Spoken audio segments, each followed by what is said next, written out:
Right. Hello, everybody. This is today's student success workshop. Um, just in case if you guys have missed it, please feel free to scan the QR code or feel free to click on this link right here for you guys to sign in. As soon as you guys sign in, please put your first name, last name, your Viking ID number, and under the section where it says reason, you're going to put student success workshop. Um, if you would like to make it a little bit easier for me to track who has attended this workshop, please feel free to write into the comments at the bottom of the sign-in sheet and let me know that you specifically attended the phone/email etiquette workshop. So with that being said, I'm going to go ahead and get started.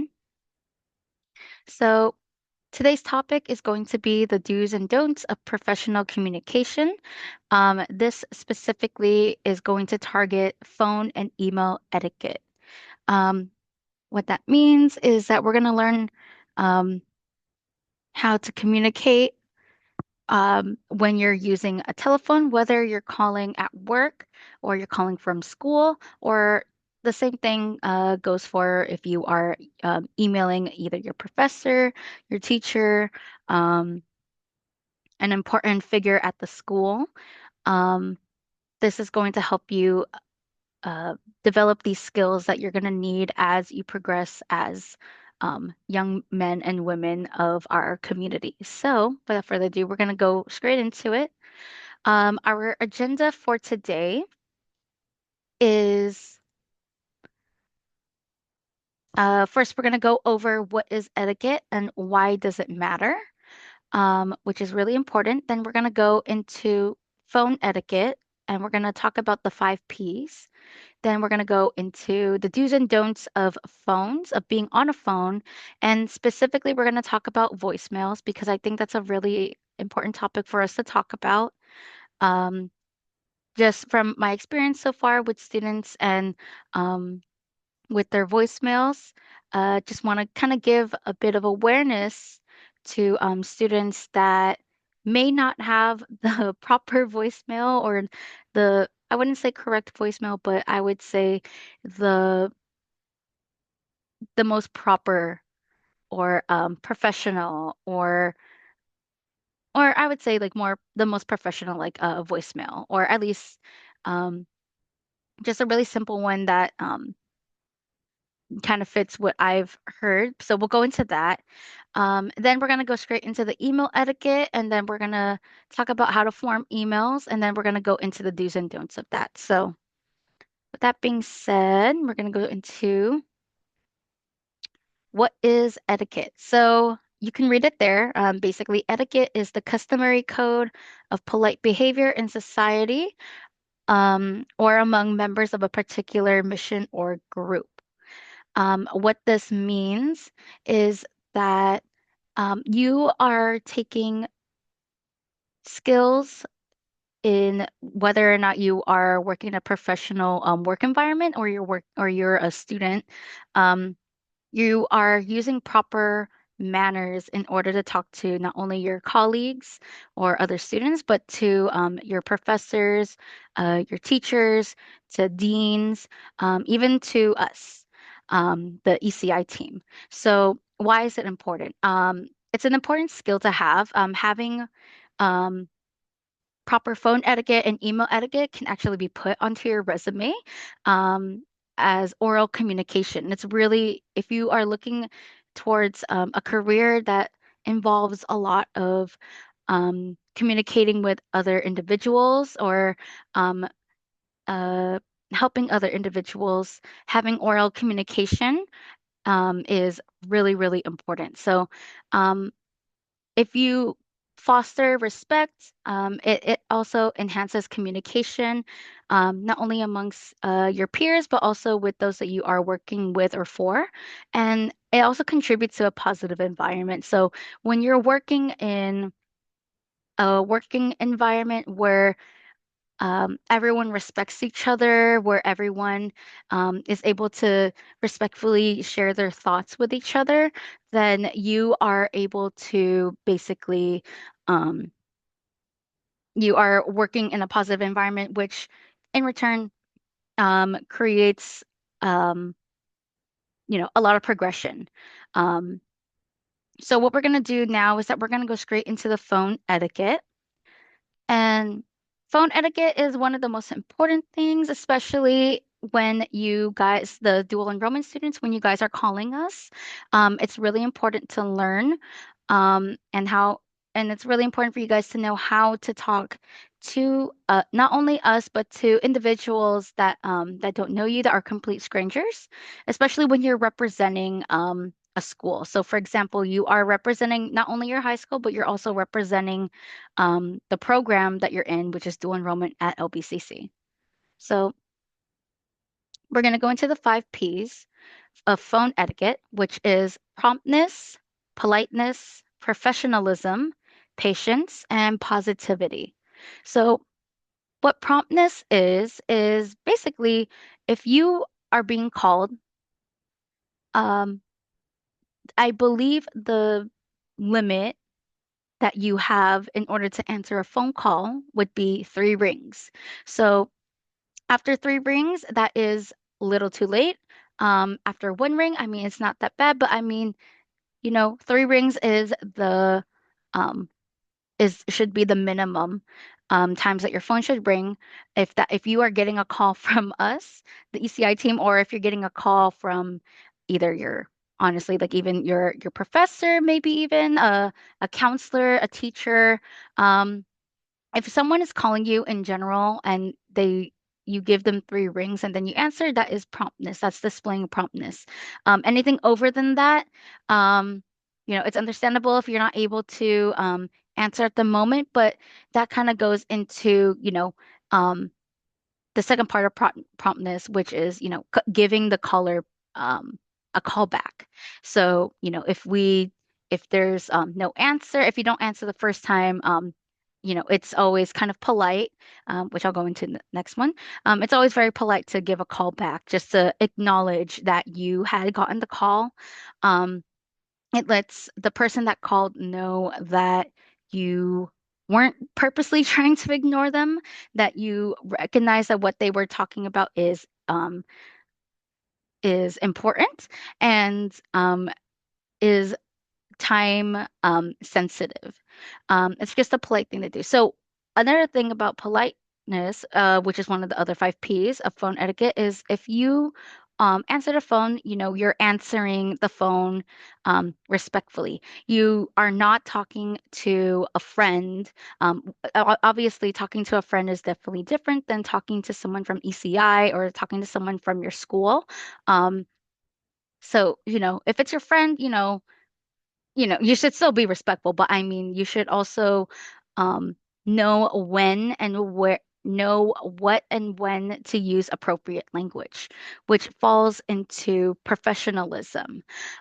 When you are using language that is appropriate for the party that is calling you or that you are talking to, um, you kind of get respected in a way where you are recognized.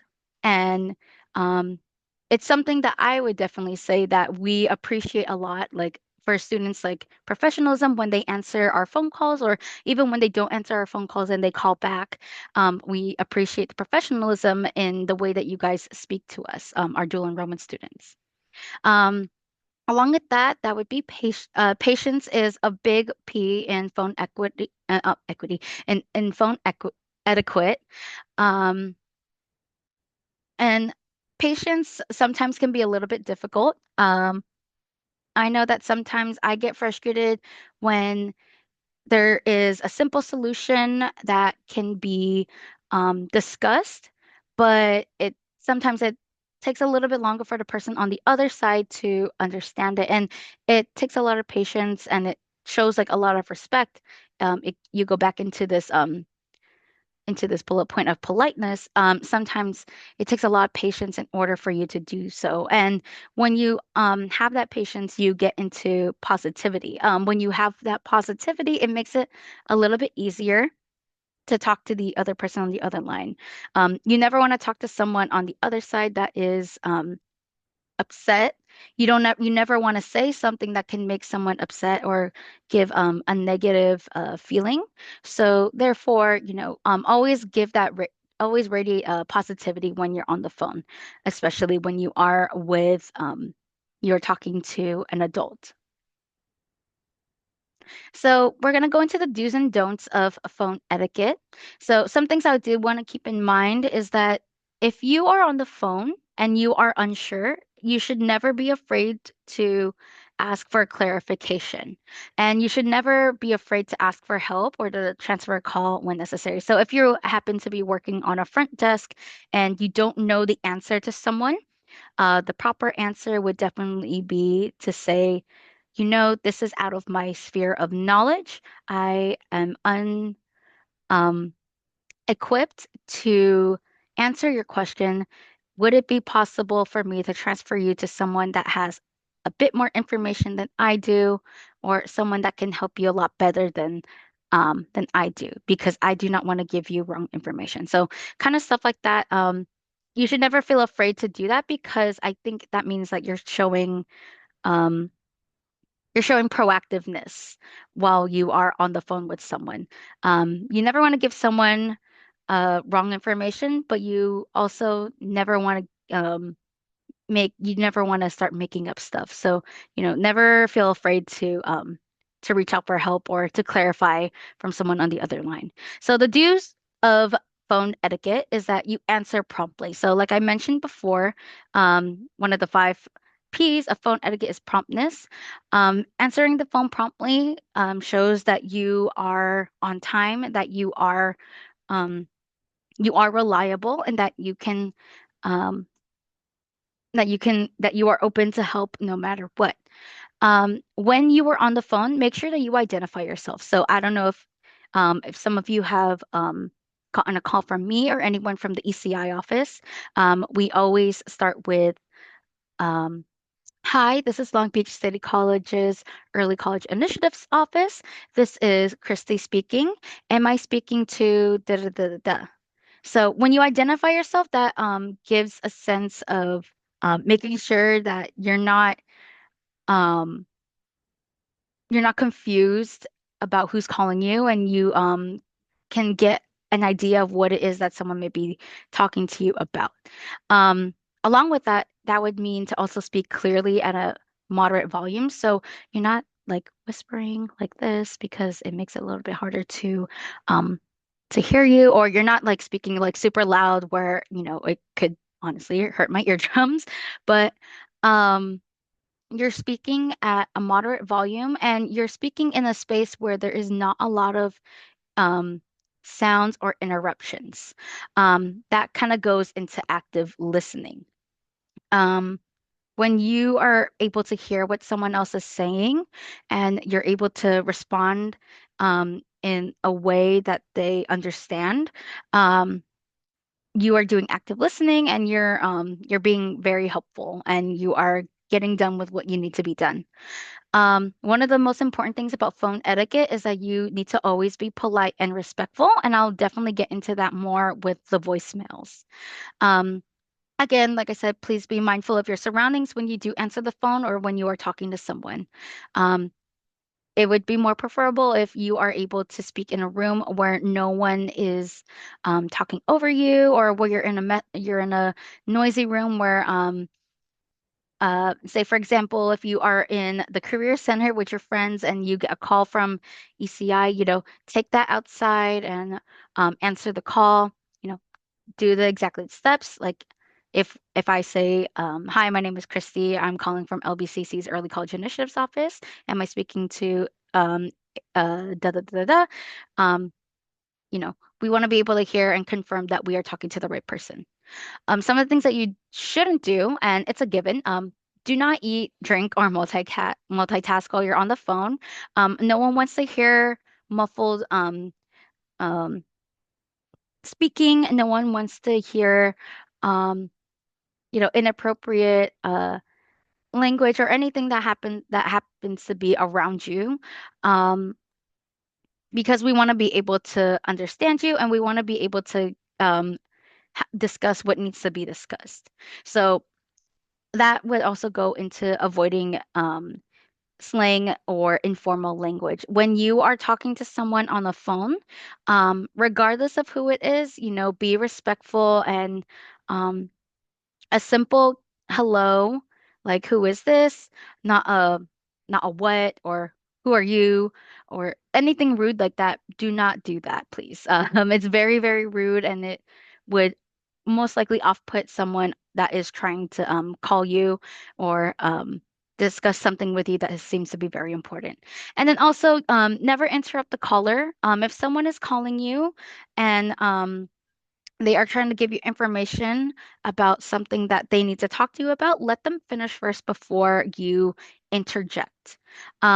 Kind that sometimes can be a little bit difficult. So, kind of gauge yourself on when you can kind of see if someone is done speaking, or if someone is done sharing what they need to share. Okay. So going on to the next topic, we're going to talk about voicemails. So in my experience so far, I have experienced a lot of voicemails where um, dual enrollment students, especially dual enrollment students, when they are called, um, they give voicemails that are not exactly very appropriate for for school, or just a voicemail that's not appropriate in general. Um, a lot of the ones that are very harmless, but also is probably not the most efficient way to leave a voicemail is doing the fake out, which is the if you say hello, hello, hello. Oh, just kidding. This is a voicemail. That's not very professional. So say for example, you are going to be interviewing for a job. You're doing a job interview, and you don't get to your phone on time and you forget that you have that voicemail. I can guarantee you that if someone from a job calls you and that is the voicemail that they get, they will definitely not hire you because it is very unprofessional and it shows that you're not um, capable of um, being professional when you if you do get the job. So, there's nothing wrong with being playful, but it's important to know when it is um appropriate to be professional. So, when you're creating a voicemail, please just state your name and the necessary contact information. So, for example, my name is Christiane Lamone. I also go by Christy. I am a college intern from LBCC's Early College Initiatives Office, and I am an intern with the individual dual enrollment team. My phone number is 562-938-5272. You can also contact me at clamone@lbcc.edu. Um, a voicemail should never be more than at least 60 seconds. It should actually be a lot more less than that. But you need to state your name and you need to state the necessary contact information. And that's going to go for the emails as well. And with that being said, I also want to say that when you're leaving a voicemail, other than creating a voicemail, if you're leaving a voicemail for someone, after you state your name and the necessary contact information, make sure you repeat that contact information as necessary. So, um, a good habit is to always repeat the phone number. After repeating the phone number twice, it should be you should be good with leaving the voicemail at that. And then you also want to sign off by saying thank you and have a very nice day, just to be very polite. So we're going to go to the next topic, which is going to be all about email etiquette.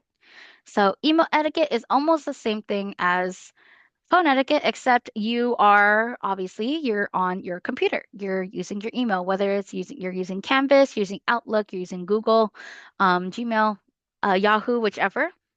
Um, when you are speaking with someone, especially if you happen to be speaking to a counselor or if you need to be talking to your professor about either missing assignments, about appointments, one of the things to do about with email etiquette is that you are um, stating a clear topic in your subject line. So it shouldn't be very vague. It should be something that is going to grab the attention. So, um, you know, put information such as like the the course number, and then um the name of your course.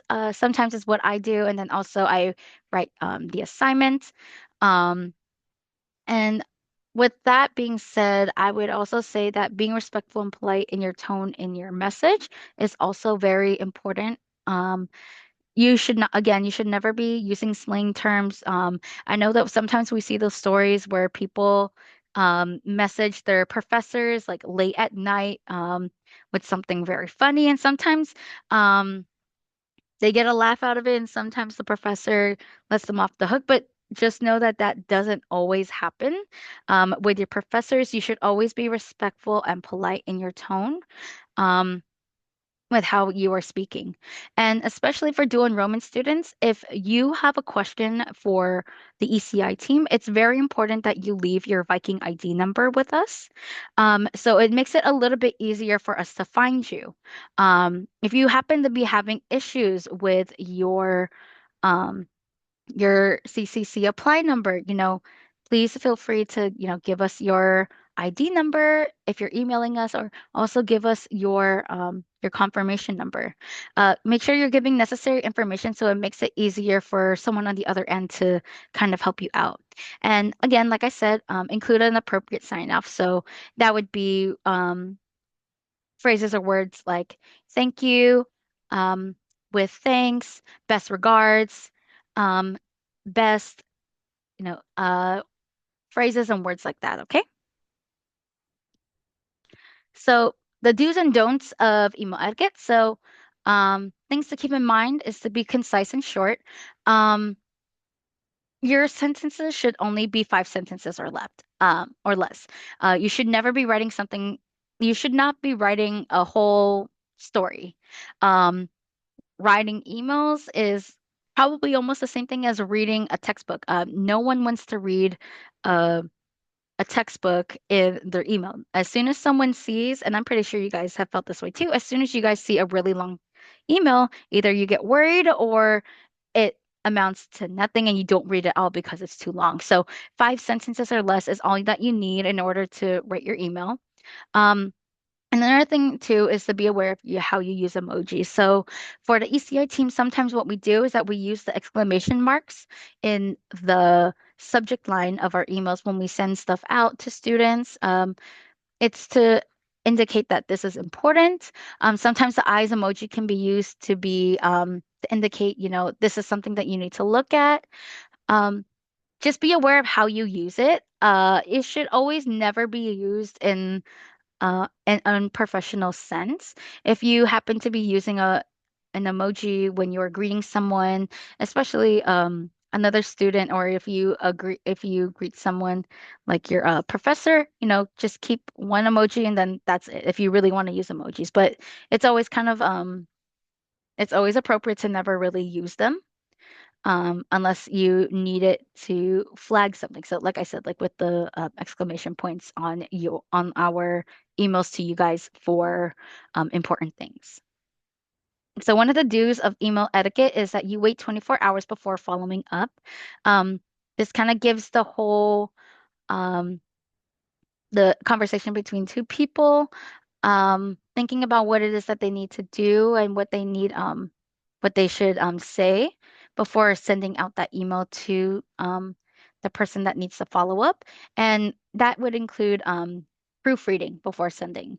I can't tell you how many times I've accidentally um, done punctuations wrong. I've done a few other things wrong or spelled things wrong in an email, and sometimes it gets caught, sometimes it doesn't. That that is something that you should always do. Make sure you're proofreading before you send a message, um, regardless of anything, whether that's a text message or even an email. And also to always maintain a professional tone. So, that's just me. That means to just be polite and to be respectful to whoever it is that you're talking to and giving them the right information that you need help with. The don'ts is don't forget to look at who you're sending your email to. Sometimes you might be trying to only send it to your professor and you're replying from an email that they sent out to the whole class. Um, be sure that you are reading where it says either reply to or reply all. You never want someone to read your business, and you never want anyone to kind of see what you're doing um, when it is a specific message for someone like the professor. So just keep that in mind. Don't use a vague subject line. So don't just put on the subject line, um, like quick question. Um, be a little bit more specific. So your professor or even us can kind of um, help out with what it is that you need help with. So don't use vague subject lines because most likely it won't be read, and then it'll probably be the last thing that someone reads in an email, and then you'll get your answer. So don't use vague subject lines. And then again, like I said, don't write something lengthy. It should be at least like 5 sentences or less, unless it requires a lot of information. So for example, um, like the I would say um what's an example? An example would definitely be like the drop dates for classes, knowing what the dates are for summer courses so you can drop, and then also the steps on what you need to do. But still, they should never be lengthy. So this is an email cheat sheet for you guys. Um, Sometimes we may not know what exactly to say to our professors. So this is something that you guys can use to kind of help with that. So some prompts could include such things such as I'm having trouble narrowing down my topic for my paper. Can you please offer some guidance? Um, what can I do to improve my grades in this class? What are the most common mistakes you see on papers for this class? Do you have any guidance for avoiding those mistakes? I really enjoyed learning about, let's say, for example, you are learning about a specific topic. Um, it's a particular topic. Can you recommend resources for further reading?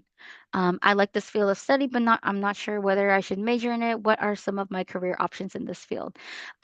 These are just a few important things to email if you are unsure about certain things in class, like for papers, or if you are kind of exploring your options for your career and your majors.